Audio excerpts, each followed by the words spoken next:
Hello and welcome to our podcast, The Ups and Downs of a Small Business Owner, where we hope to show you exactly what it's like to grow a business. Today I'm here with Matt Bowler, founder and director of Event and Media Structures, Fabox, and Milton Keynes Scaffolding Specialist, along with many other companies. How do you describe yourself, Matt? That's a good question. Spontaneous is probably a good way to describe me. Energetic. I like to think that I'm positive as well. If we kind of go back to your start, where does your start begin? In the business world, probably when I was 12 years old, washing cars. Used to go out on the weekend on my bike and a bucket and a sponge and wash cars. So I was always had that entrepreneurial spirit. I'd actually sign people up. So I didn't just knock on doors and wash cars. I'd go around with a notepad the weekend before and sort of almost contract people into a regular car wash. Yeah, a weekly clean or something. So I'd sign people up, so I wasn't randomly knocking on doors. And then I started scaffolding with a family member when I was sort of 15 in school holidays. By the time I was sort of 17, I was trying my hand at running my own company. What transitioned you to want to start your own company? I don't know. There's just something that inside me that the people I worked for, I just felt like I could do what they were doing, maybe better. Like I said, from a young age, I'd, um, I'd always like to do my own thing, earn my own money. I had my own money in my pocket at a young age and bought my own mobile phone when I was at school and stuff like that. So I always like that independence. I'm probably quite unemployable because of that as well. So, I'd had a couple of jobs working for other people, bits and pieces when the scaffolding industry was quiet, and it wasn't for me. Right. See, were you scared to go on your own? No, not really. I think that's probably another thing I'd describe myself as is pretty fearless when it comes to failing. I'd sort of, in fact, the failures that I'd had even earlier on in life, always, I don't know, I always seem to rebound pretty well. And inadvertently, they'd always sort of lead me down a more positive path. So I'm still not worried about failing now. You go through stages. Mark Twain said, I am an old man. I've had many troubles, but most of them never happened. And when things are going wrong, or things are getting stressful, I always remind myself of that. Like the worst. Sometimes you work yourself up. The worst possible. I'm going to lose that client because this is going to go wrong, or this is going to happen to me, and it very rarely does. I think someone said on one of the other episodes, they said, is that going to be a problem in 5 years? Is it going to be a problem in 5 months? Okay. Is that going to be a problem in 5 days? Probably not. So why is it such a problem now? Yeah. Get over it. Yeah. So yeah, I really do like that. So I guess you started in scaffolding quite. Yeah. Was that what you wanted to do? Was that like No. the dream? No, the dream was I wanted to open my own restaurant, actually. So as a kid, I've done my work experience in a restaurant. I wanted to be a chef. But when you're a kid, obviously, because you haven't experienced too much of the working world, and it looks all glamorous on TV and everything, and then when you get into the reality and you look in the kitchen and you see how stressful that is and everything else. So yeah, originally I wanted to be a chef. I'd done my food, health and hygiene at a young age and done work experience in cooking, and then obviously needed a job straight away, and I got good money scaffolding. I was physically fit, and I ended up just getting stuck in the scaffolding industry. definitely still don't want to be a chef anymore, and I very rarely cook. So it's just funny how sort of things change as life progresses. I like eating, so I like to be on the other side of the kitchen door. Yeah, yeah, I'll do the tasting, but I mean, I've still got a desire to sort of run my own establishment. Um, whether that's something I collect sports memorabilia, and I've always had this sort of side dream of opening a sports bar. So and doing that sort of thing. Yeah, that's a sort of a side project, maybe a semi-retirement thing. Sports bar, call it bowlers. Yeah, it works. I would say we haven't got many now. King, but had No. some Ring Kings the other day, and that's Yeah, to be honest with you, I follow Wing Kings on LinkedIn, the directors there, and they've done it's a really nice brand, really good job. I'd say the only thing about Wing Kings that I don't like is we can't get no phone reception. um, and it's obviously American sports in there on the TVs and that. But yeah, we used to have a couple of sports bars. There was City Limits. I don't know if you remember City Limits. And then there was Frames, the snooker bar near the old YMCA, Central Milton Keynes. But yeah, no, that was like way back when. So yeah, I definitely think there's a market for it. But I kind of imagine like a sports bar, and I ride a motorbike as well, a place that the clubs can meet up as well. You could go on a ride out from there, and associations and clubs can meet us. Real estate's few and far between for that sort of thing now. Exactly. Yeah. Yeah. We'll see what happens. I'll make some money in scaffolding and then blow it all doing something like that. that's what it's all about. Yeah. So kind of in your transitions in the early stages, how important are the people around you? Yeah, massively important. Obviously, that comes more and more apparent as time goes on. It's a double-edged sword because people in business, especially my line of business, we're just so reliant on particularly the guys on site delivering.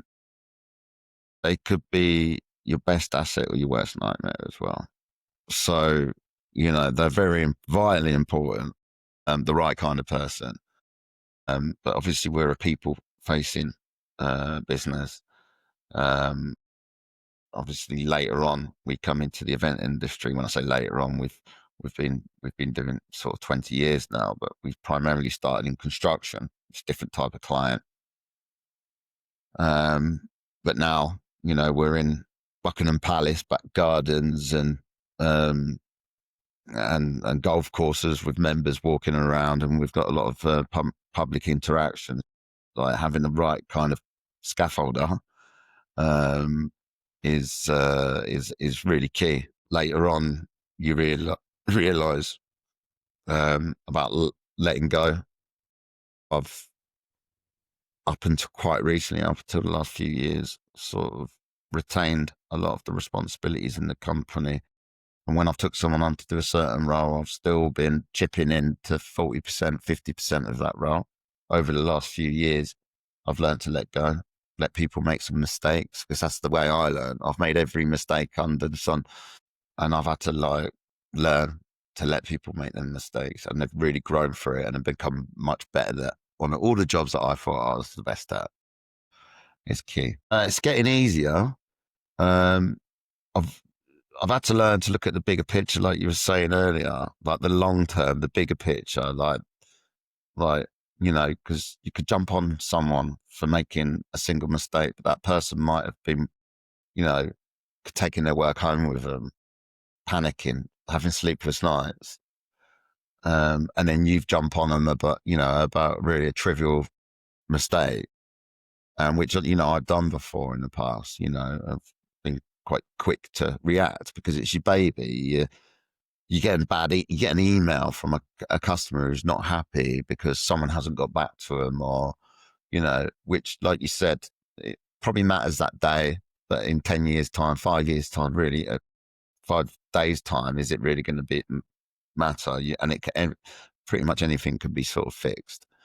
So I've learned from my mistakes, and one of them is jumping on other people about their mistakes. So yeah, as time goes on, and I've sort of obviously I've chilled out as well, become a dad.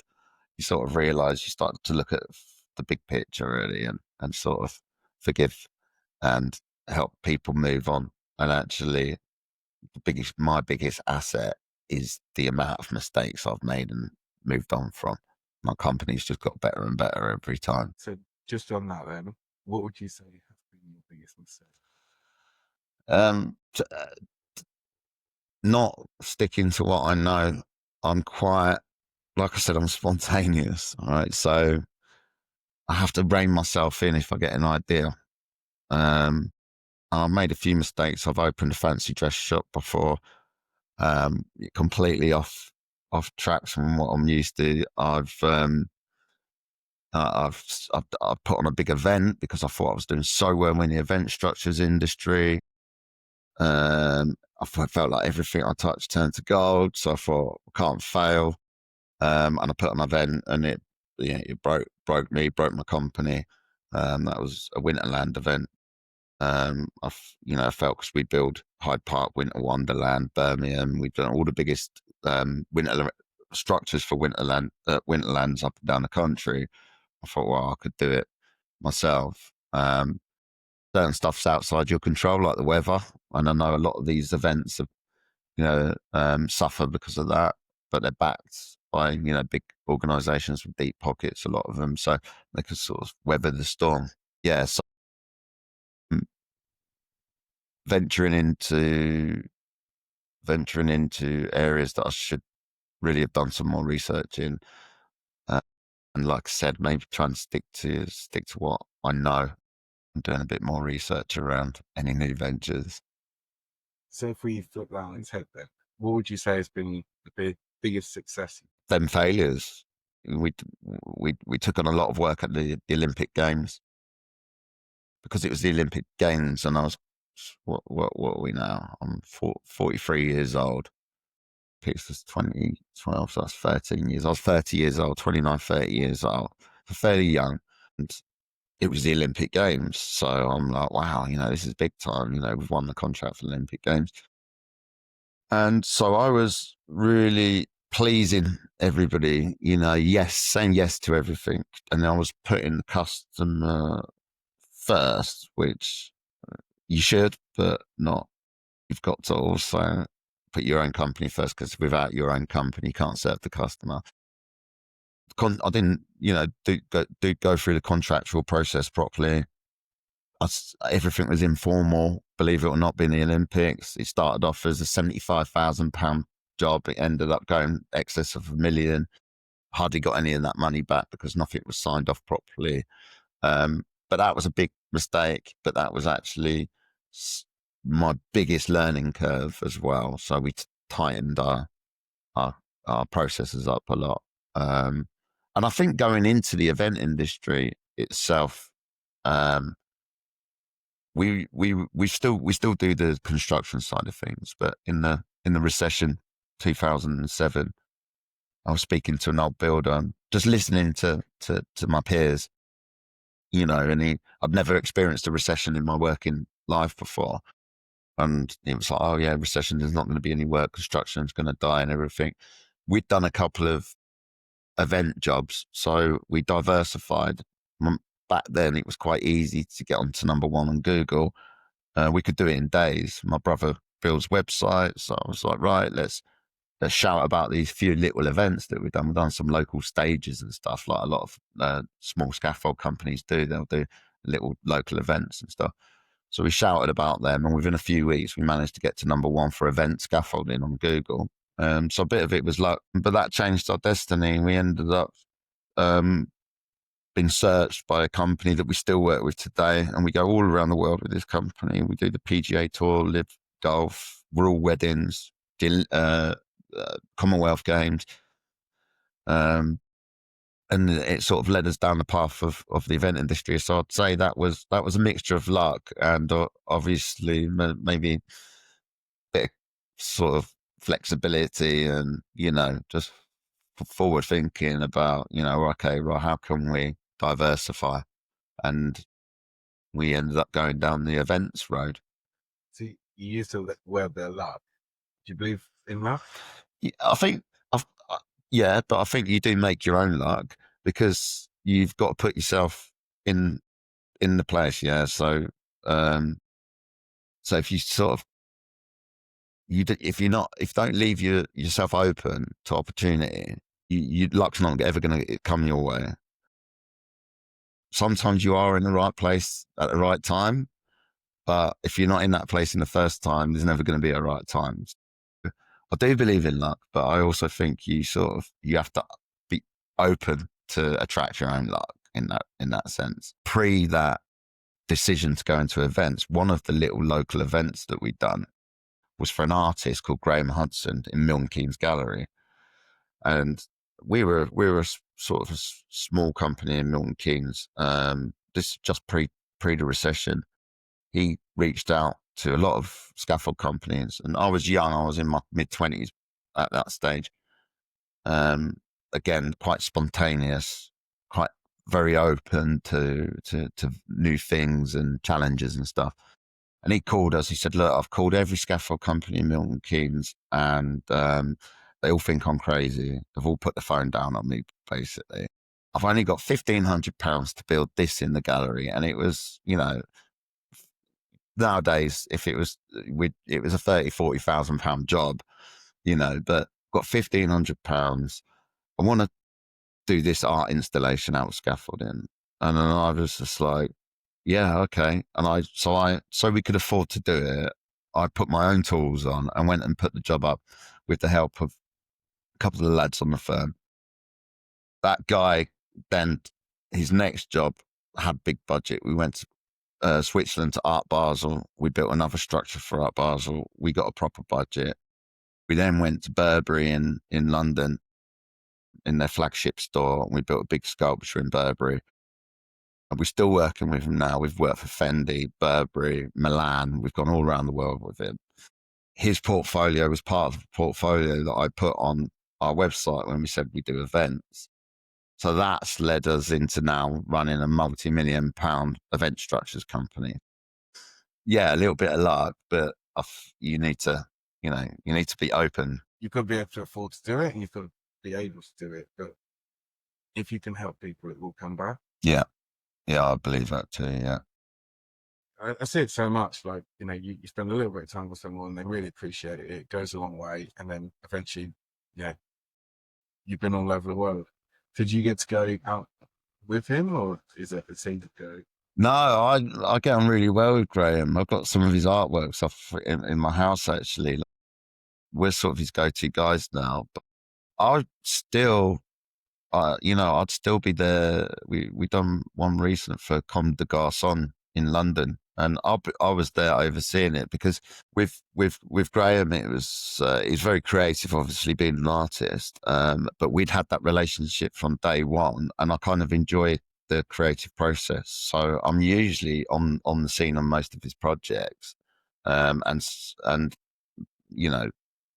there's being an artist as well, there's no real structure, there's no real program or specification. A lot of it's freestyle. And you'll find me getting a spanner out or even a paintbrush out, depending on what crazy ideas he comes up with. So I like getting hands on with Graham. We've got that thing.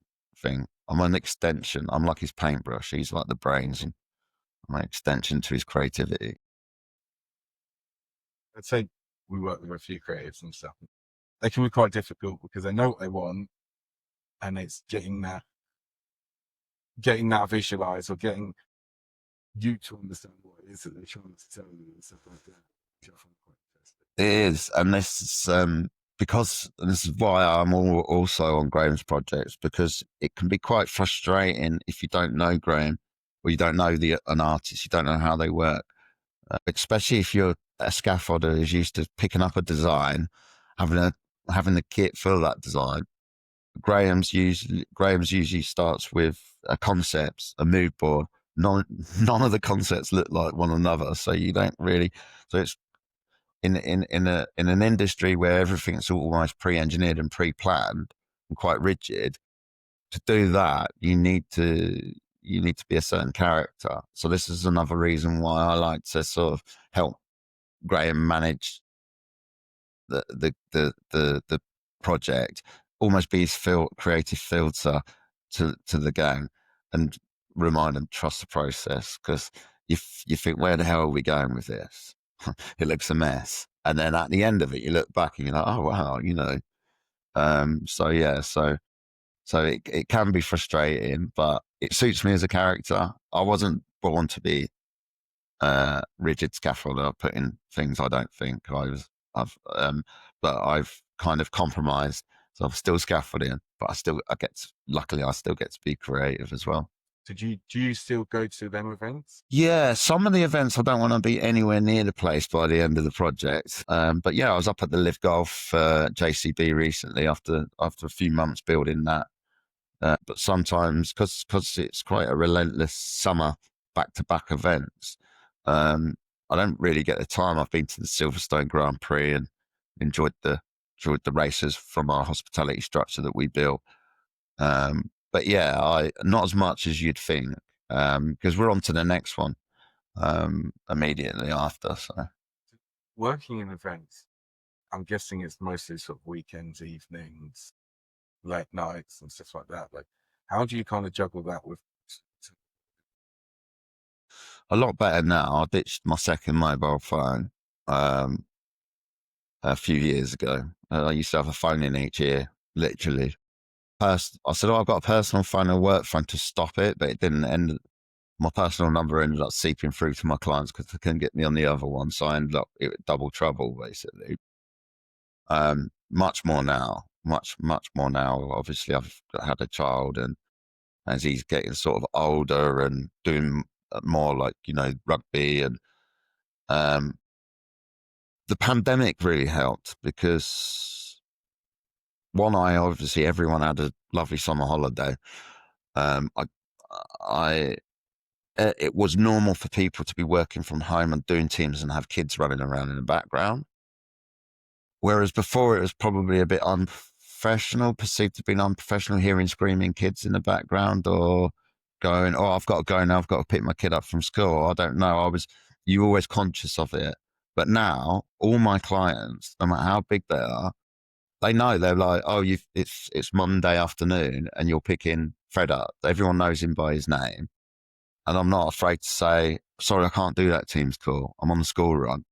And I think the pandemic did help because, like, there was a bit of a stigma when you're at work, you've got to be professional between 9 to 5. But everyone's sort of having that time where there was, Teams calls with kids and life going on around. That sort of helped now. So I don't apologize now for being on the school run, for being with my kid when I'm taking a call. And that sort of helped. And almost so as a bloke as well. Yeah. As a man, there's a very difficult, strange thing. Like when you're a man, if you're picking up your kids from school, oh my God, look at him, he's great. What a dad. But then on the flip side, if it's a mum picking up the kids, that's expected. Standard, yeah. And then there's also this, if you speak to a woman and she's picking up the kids, it's like, oh yeah, she's just on the school run, it's just normal. Again, as a bloke, when I say I'm picking up my daughter from nursery, people are, oh, that's really cool.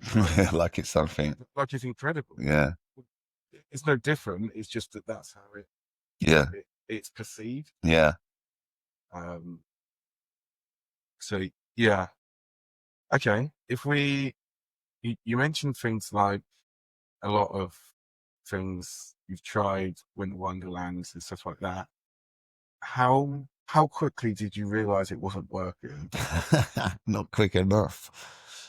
Wonderland, this could go over like 7 or 8 different podcasts, honestly. But there was a Winterland that happened in Milton Keynes, an event at Campbell Park in Milton Keynes years ago, and it made the papers. It was a bit like that Oompa Loompa thing that happened, Charlie Chocolate Factory, that was all over the press. So that happened in Milton Keynes. That made me think that everyone sort of laughed at whoever, you know, put that on, shunned them like they do on social media. I was probably one of them people as well. And then you learn that actually no one sets out to run a bad event. If someone wants to take someone's money and fraud them, there's easier ways to do it, right?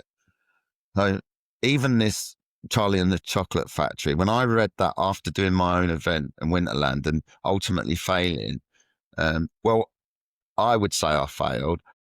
A lot of people who went to the event and enjoyed the event wouldn't. So it wasn't a Willy Wonka thing. It was a financial thing. So that event happened in Milton Keynes. Milton Keynes has never had a real ice rink. Milton Keynes has never had really something proper, apart from the display at the shopping centre. It's never really had a proper event. And we're around the world. I've won Entrepreneur of the Year that year. We'd won creativity awards. We were known in the sort of business circles in Milton Keynes. So when I announced that I was looking at planning on doing a Winterland, I had quite a lot of backing from the business community. I managed to secure the bowl as a venue, massive venue, very popular and easy to get to. Secured the bowl. Secured Vodafone as a sponsor, City Fibre, some Fiat, a few sponsors. They didn't give me a great deal of money. It looked like it did, which probably set the bar higher for people for the haters, who was, oh, you're backed by Vodafone. Oh, you're backed by this. Oh, you must have buckets of money, this, that, and the other. The venue, the biggest thing that happened was the venue changed last minute, like 8 weeks out from the event. The bowl done a deal, I think, with the MK Dons and basically pulled the rug from under our feet. Didn't honour the lease.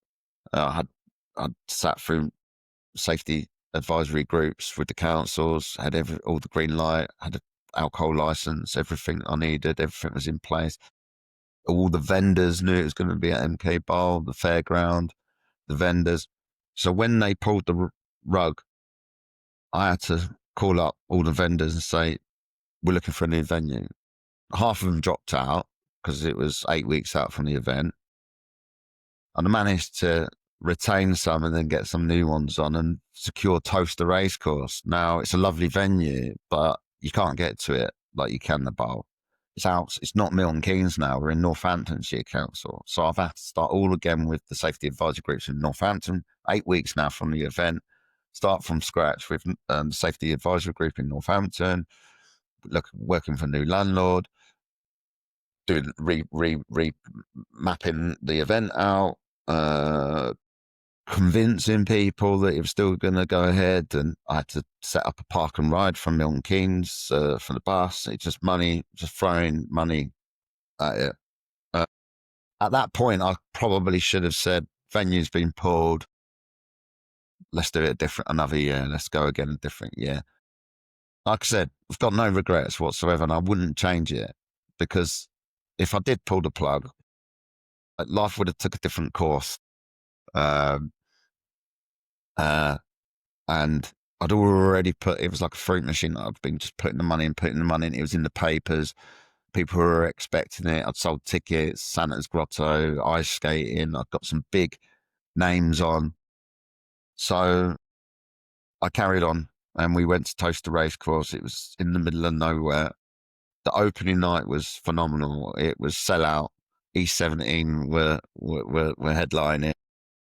I was up on one of the balconies from the racecourse building, looking out, and I just thought, oh my God, we've done it. I'm going to see E17 singing Stay Now, Baby, have you got to go away?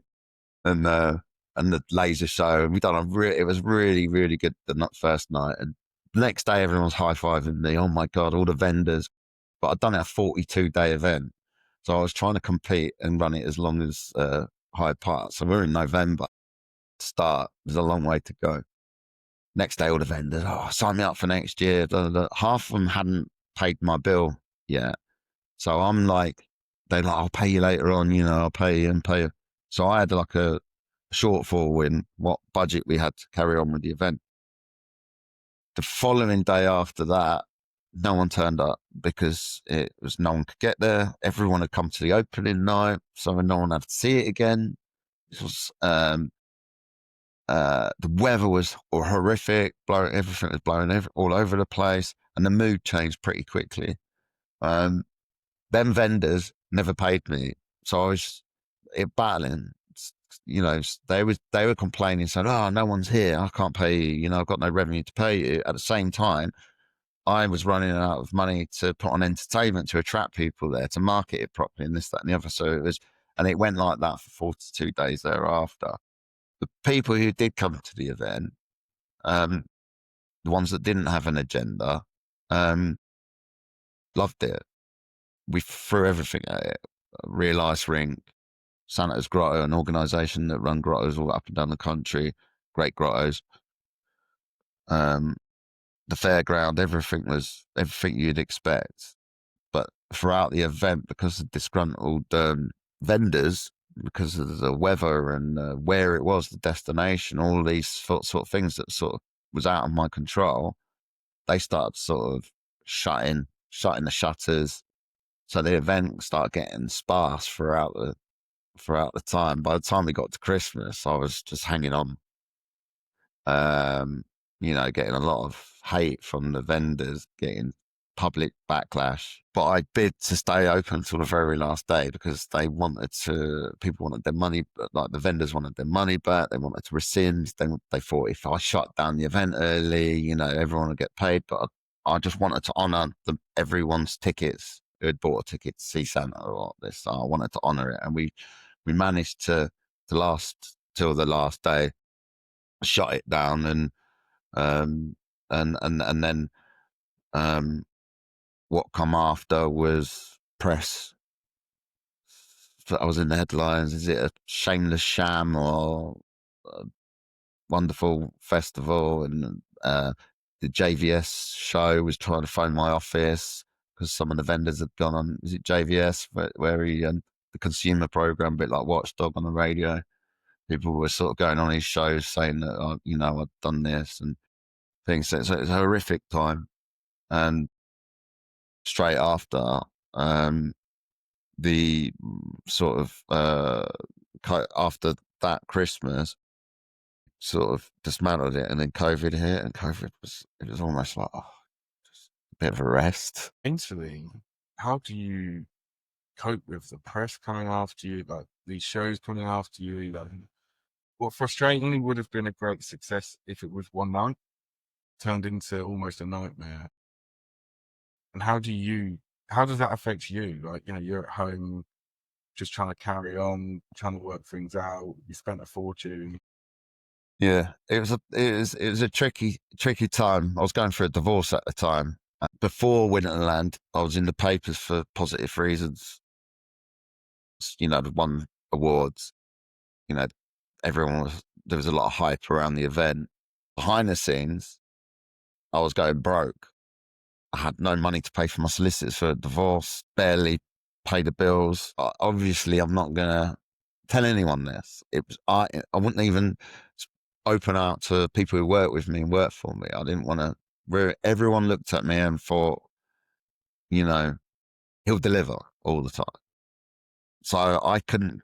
I didn't. I felt like I had zero people to confide in right then. Apart from my son, who was probably 10 months old. I'd be like, son, what have I done? Yeah, exactly. It helped. But yeah, no, it was a real dark place. I'd always been a bit macho about mental health up until then. Shamingly so, I was a bit judgy about what I'd probably refer to as snowflakes. Because I'm from, you know, a different kind of life where, you know, you pull your socks off and get on with it. And I kept this completely, you know, to myself. I wouldn't, like, you know, call anyone, oh, I'm depressed or I'm this, that, and the other.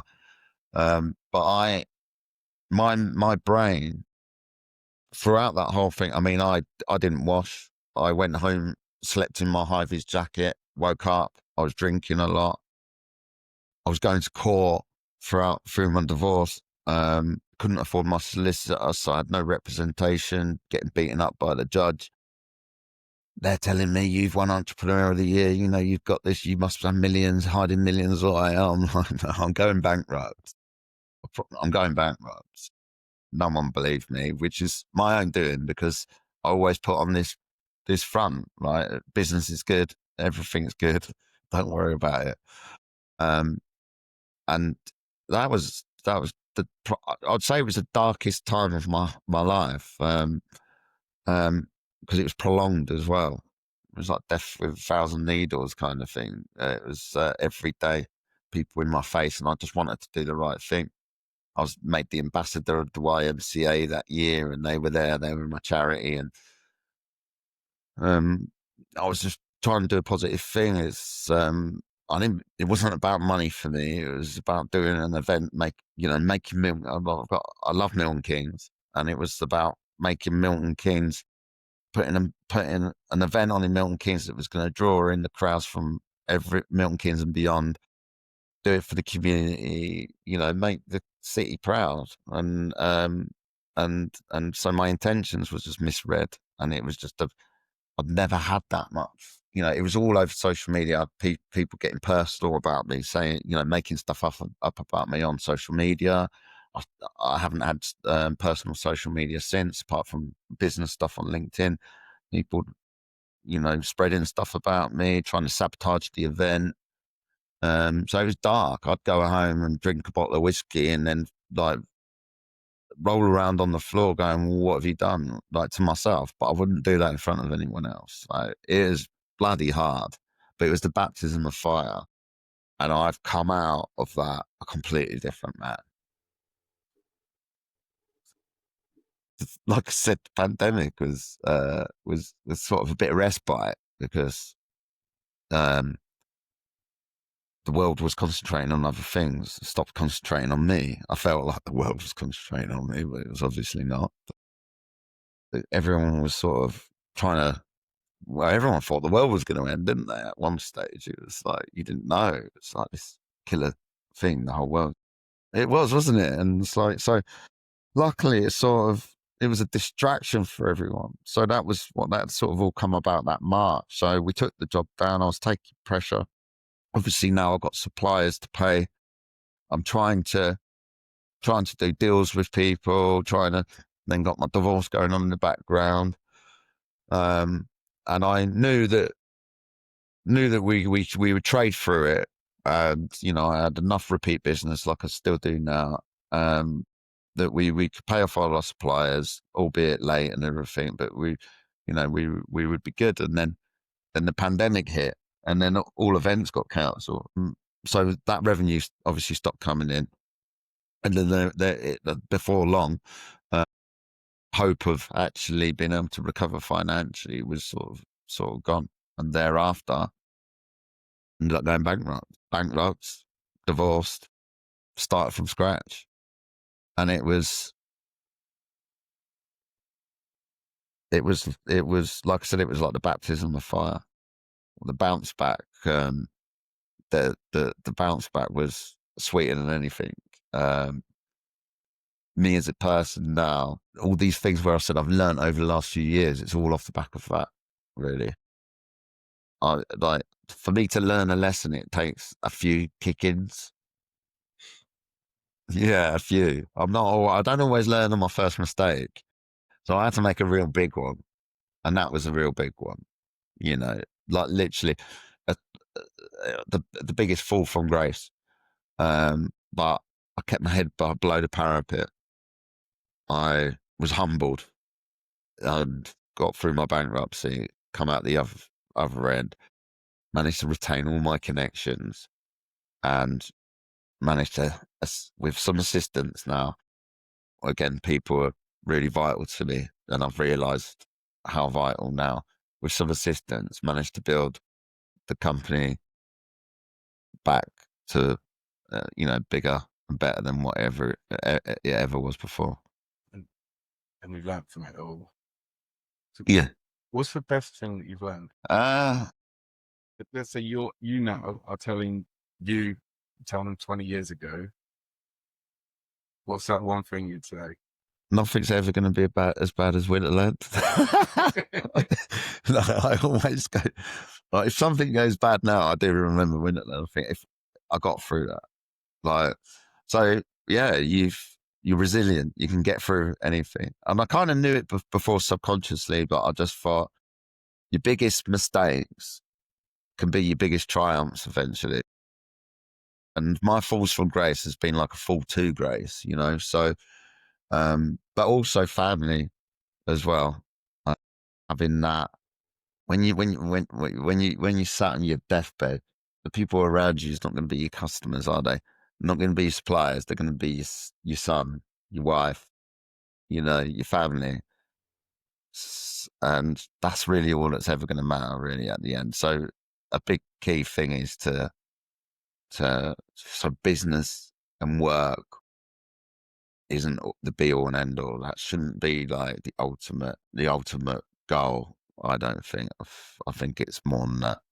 And I think, for example, like that Winter Wonderland of Love, when you do something like that and it goes really bad, you soon quickly learn who are actually your friends and who are actually there for you and who are there Yeah, for them. yeah, yeah. Like I said, I built up that year a lot of. I was in the movers and shakers in Milton Keynes, you know, the business community, and they wanted a bit. They wanted either as a charity, either as a sponsor. They wanted a bit of their. They want to be involved in this. God, them people disappeared pretty quickly when things started going Pete's on. So, you know, there's that business side, and yeah, you're right. Friends as well. They scatter. They're all there with you on the VIP night, on the opening night. But none of them are coming to put your arm around your shoulder when they can see things are going horribly wrong. But I mean, I've got friends. Um, your friends circles change. And one of my best friends is now my next door neighbour, retired ex copper. I've only known him for about 3 years. Puts my bins out every Tuesday because I'm too lazy to do it myself. And we are the most unlikely friends ever. But I just think as you mature and you grow older, you hang on to friends that you think's friends just because you've grown up with them. This guy benefits my life. I never ask for anything, but he gives me everything. You know, he's the best neighbour that you could ever ask for. My partner, my fiance now as well. It's a completely different relationship than I've ever had before. And she's my biggest fan. She doesn't put pressure on me. So I think, I think, you know, I could definitely count my friends on one hand. Yeah, now. Um, and it's a completely different type of friend. But yeah, you're right. You do, but it is you're when people want a job with you. Like I've had friends, oh, can you give my son a job? Yeah. Or can you give me a job? Yeah, yeah. Soon as that goes awry, as soon as that goes wrong, obviously you are now the worst thing ever. It's hard to win you know, when you're running your own business and you don't want to say no to someone. So not many people, you know, I'm not the sort of person, I give everyone a chance, even though I think it's a bloody bad idea. And I might say, well, are you sure? You know, I'll give my ex-father-in-law a job. And I said to him, I don't feel right. My dad working for me, my father-in-law working for me. That's a bit of a conflict there. Oh, no, it'll be fine. I'll do it as a time. And that didn't go well, you know. And so, and then you're all of a sudden, you know, you're the worst, you know, worst person and this, that, and the other. So sometimes you just can't, you just can't win. You just can't help people. It's a very lonely, tough place to Yeah. be in business. To try and have that separate, you know, personal life as well is difficult, especially when you've got your father-in-law, your ex's father-in-law, like there, because that's personal as well as business. And then there's all sorts that come out the back of that, and because we all do it, you know, you go home, you moan about work. we all have to learn about work, but then when it's somebody personal, it's then almost becoming a personal issue as well as a business issue. Work is stressful. Work isn't fun. Not always fun. Work isn't, the reality is, why do we work? To get paid. Would we still all work if there was no money coming in? Probably not. Or there'd be a lot less people working.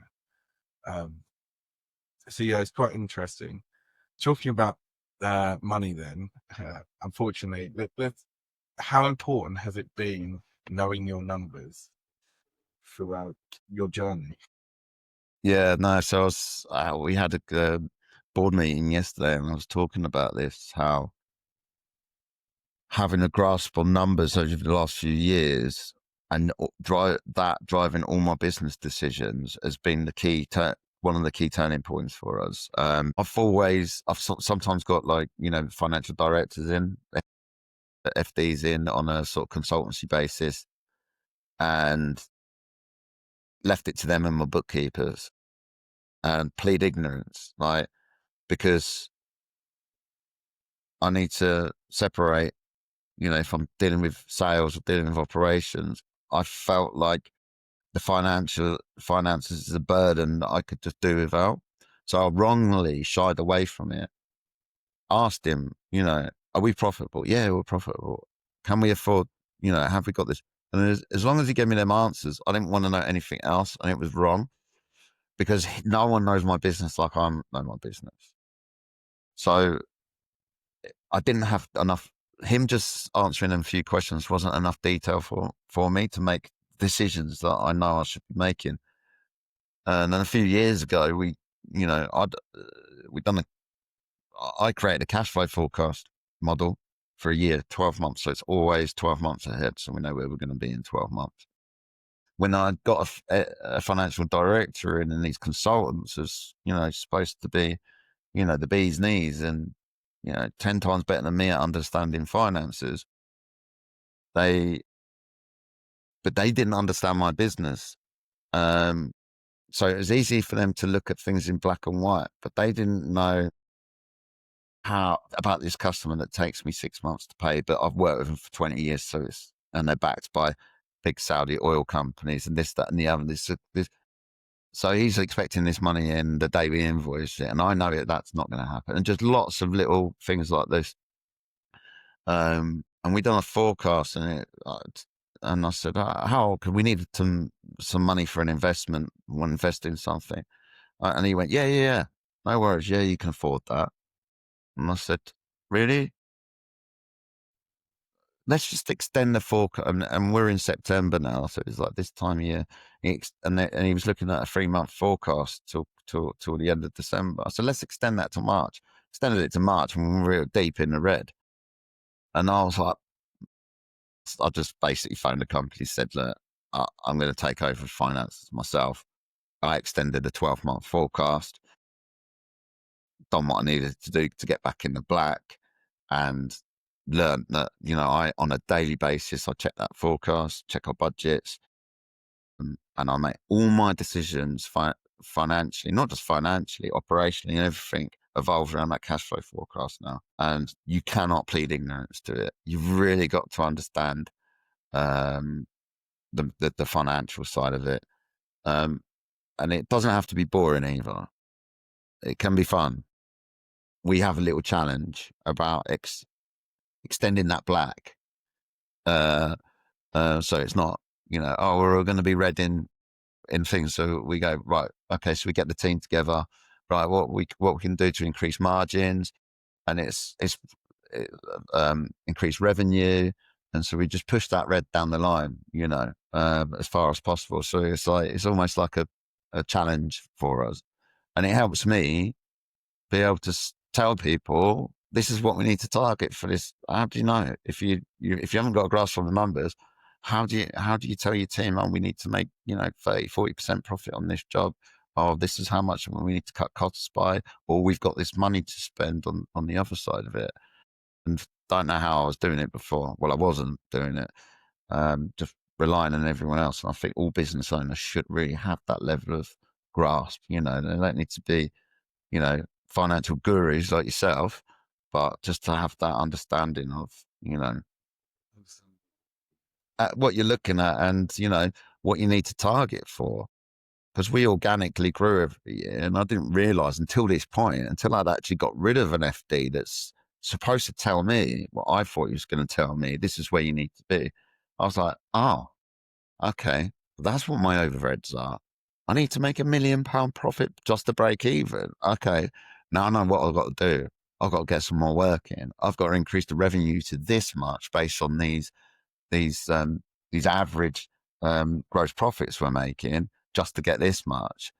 And then it just clicked. And again, that was a recent thing because, I'd always left it to someone else. So, that happens a lot, and I think a lot of business owners shy away from the numbers. Why do you think that you did? Because it's just stressful, isn't it? Just seeing how much you got to pay out and seeing how, now it's not stressful. I actually enjoy it, but it was, just to put, I think a little bit of more like passing responsibility onto someone else. It's like, oh, if we can't afford to pay the wages, it's your fault. Like it's just one less responsibility that I wanted to divulge from, you know what I mean? Like I suppose it was one less responsibility that I thought, one less stress, because I've got enough stress to worry about. But it's actually causing me more stress, burying my head in the sand. Unless no one else is going to take control, like I'm going to take control. No one else is going to really look at the figures, right? Like my brilliant finance girl now who does our bookkeeping, she looks at the numbers, but no one's going to look at the numbers, the whole picture, where you want to be, everything that comes into it, the decisions that are ticking around in your head, the negotiations that I'm going to have with the client later on for a contract renewal. All of that, there's only one person really, and that's the guy who's running the firm, who's got all that information, naively thinking that I was de-burdening myself from financial stresses. I was just causing myself more stress. So it doesn't actually relieve stress by you. Yeah. Do you think it's understanding as well? Like now that you understand what you're looking at, you're understanding the numbers and stuff.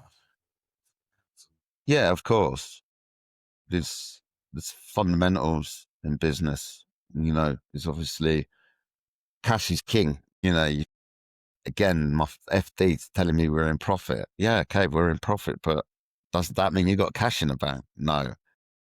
And companies go to the wall because they run out of cash. Some companies can go to the wall and they're profitable, but they still run out of cash because they can't pay the bills.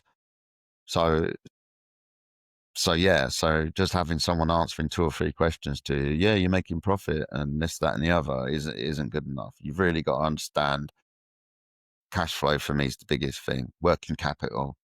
Are we making profit? Yeah, great. But have we got cash, and can we sustain? And what are our overheads? What's our minimum obligations every month? And getting a good grip of that is just really fundamental, and it drives everything now.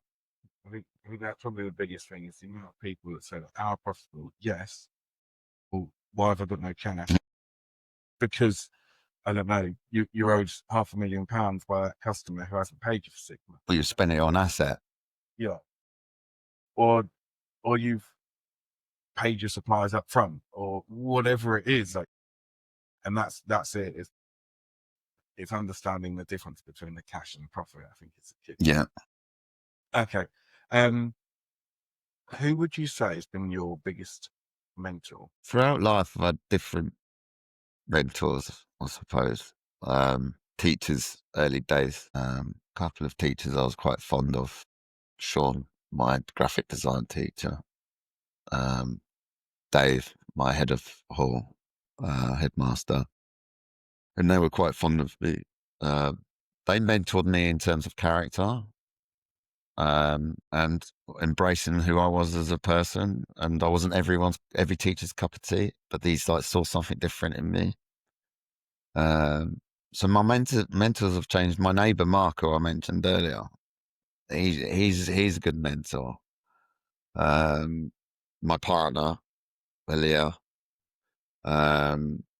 yeah, She's separate. Is she? There's not many people. How's it spelled? Oh, almost. It's Aliye. It's actually pronounced Aliyah, but that's a separate pronunciation of it. Yeah. So Aliyah, my son, both my sons, my stepson and Fred, um, have not mentor, but inspired me. Rugby coaches throughout life growing up, again, who have sort of, just been just good role models and everything else. But I wouldn't say it's one person that, you know, that's mentored me. Throughout my business life, I've made most of the decisions myself. People have come and gone that's actually probably hindered me more than mentored me. And I've got some good people around me. Sachin, he's one of the directors now. He's just a very trustworthy guy. He's put a lot of faith in me, and he sort of guides me, but with gives me reins. Never. He's got a very good way about him. He'll give me suggestions, but he'll never give me like hard advice. Like, I think you should do this. And he'll suggest something, but then compliment me. And he's just got a way about him. And Phil as well, he's one of the other directors. He runs a very successful security company, and we're all completely different people, but they all inspire me in different ways. They're very cool, calculated, not spontaneous. We're opposites, but yeah. So mentors is kind of thingy word, but I'd say that these people have all inspired me. So, kind of moving on then, what impacts is AI having on you? Yeah, good. I mean, I got on ChatGPT like early days. Think we're embracing it. We were one of the first scaffolding companies that started implementing AI. I use it on a daily basis. We were exploring how AI can further enhance our modeling, our design. We use it in creative proposals to get something hashed out quickly without spend, so we can offer our customers a concept. So if we've got a creative project coming up, we offer them a concept that we can bang out in minutes rather than weeks. Obviously, we use it for writing, to tone down a nasty email that you might want to send or something. But I think we started to use it for that thing less so, because people know when something's written by AI. So back in the day, before no one knew about it, really, you'd think I was Shakespeare with my emails that I was writing.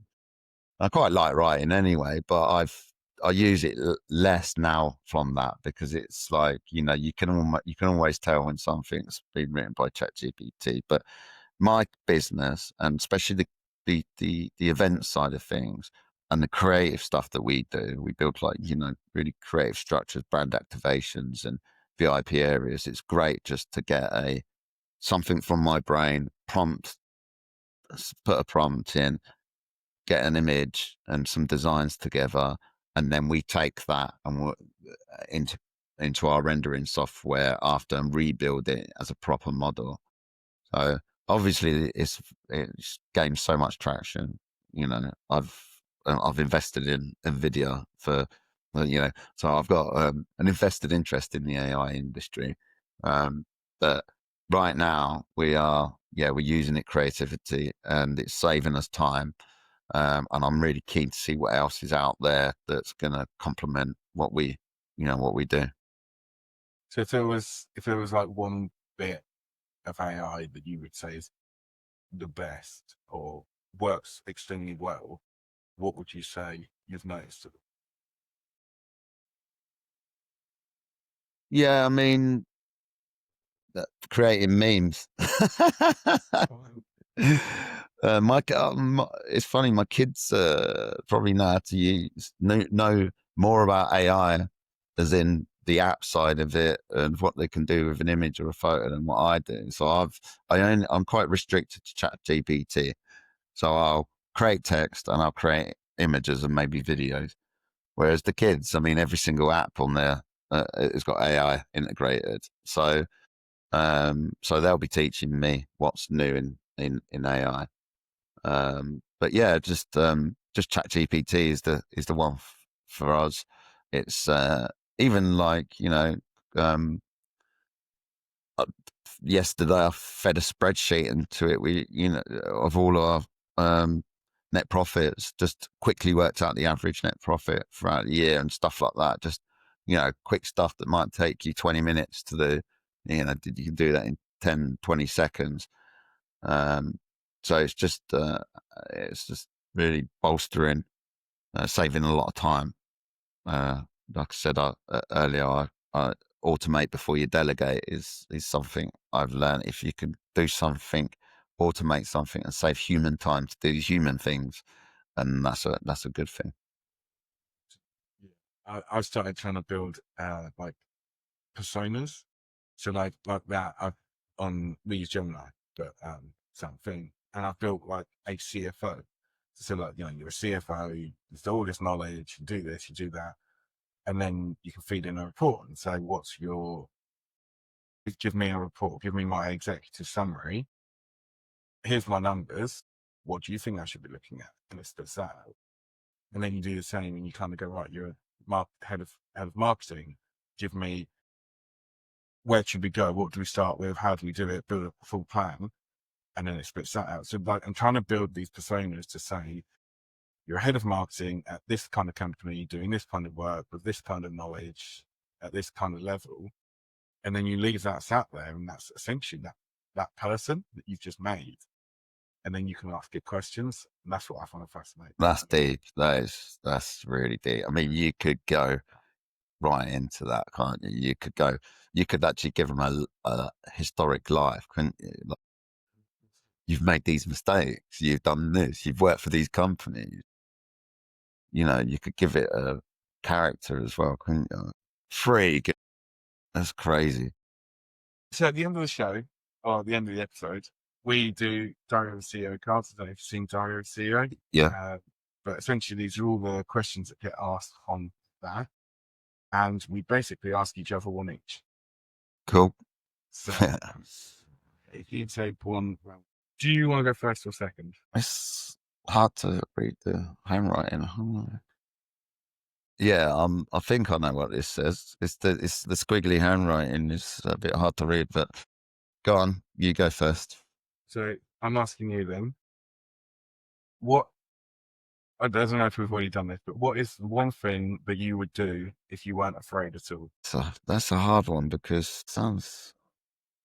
thinking about there's not really much I'm afraid of, I suppose. Write a book, but the thing that holds me back, I suppose, is my experience being in putting my head above the parapet and having the bad, the haters, the press, and all this sort of stuff, being in the limelight and stuff like that. But it'd be good to write a book, almost like a business, maybe a sort of self-help book on people who maybe have been in a dark place or in business and in life, but a book that maybe inspires people. But yeah, I also, on the other hand, I've been putting my head above the parapet there, so I'd be very reluctant to do anything like that. I mean, that's pretty incredible. I think you should. I mean, I think we could have talked about so many different things on this, and I think you've got such an incredible story. Yeah, thanks. I might write one just for you. ChatGPT. Write one into ChatGPT. Yeah, and write a book about my life.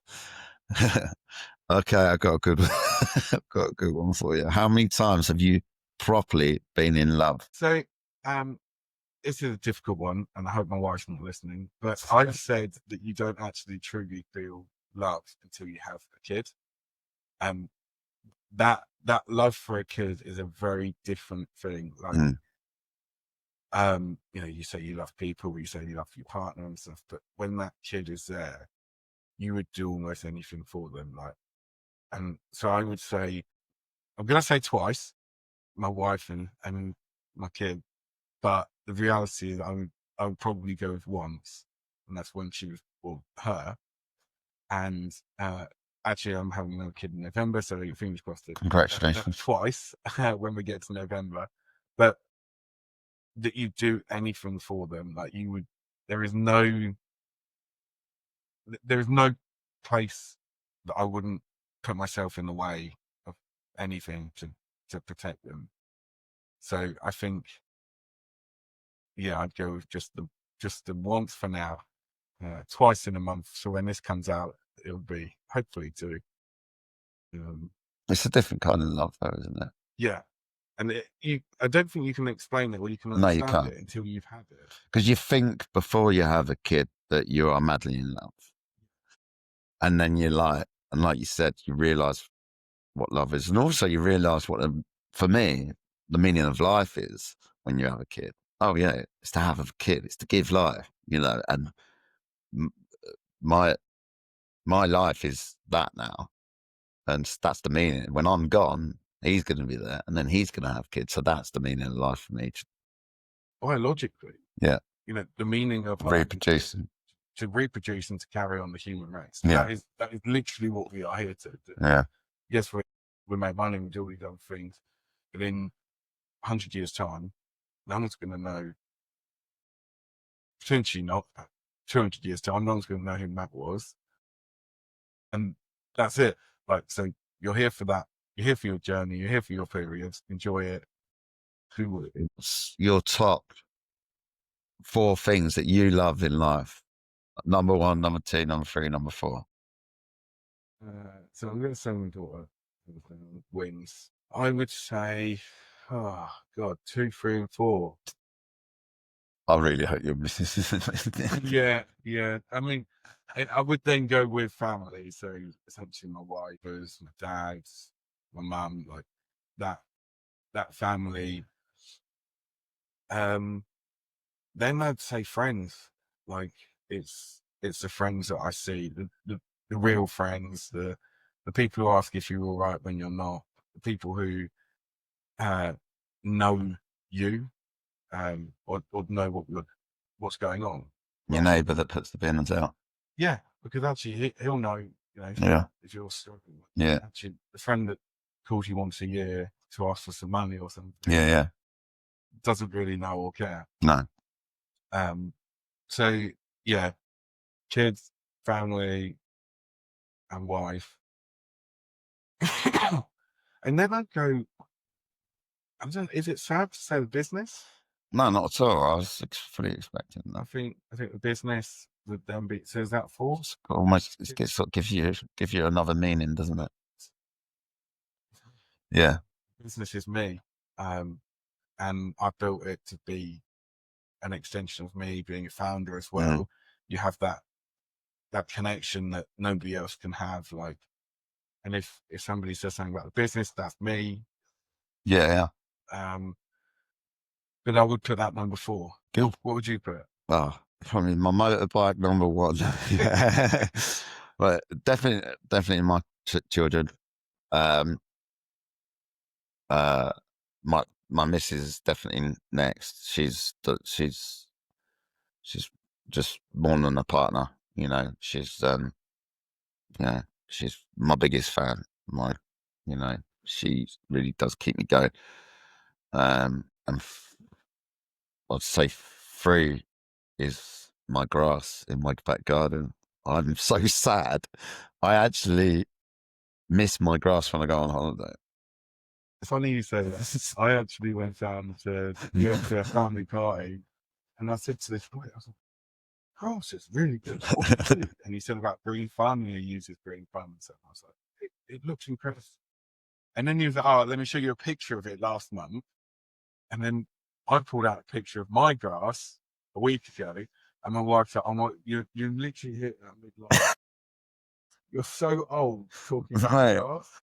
But I'm on a holiday and I check my ring camera to look at the grass. I'm like, oh God, look at the grass. It's nice and long. Look how green it is. And I'm like in Egypt looking at my grass with my ring camera. Yeah, I'm proud of it. It's weird. I think it's symbolic though. When I say I love my grass, I actually love the time of life I'm in. I think that's what it really is. I am sad. And my missus will say he's not lying when in fact, his grass is number one, she would say.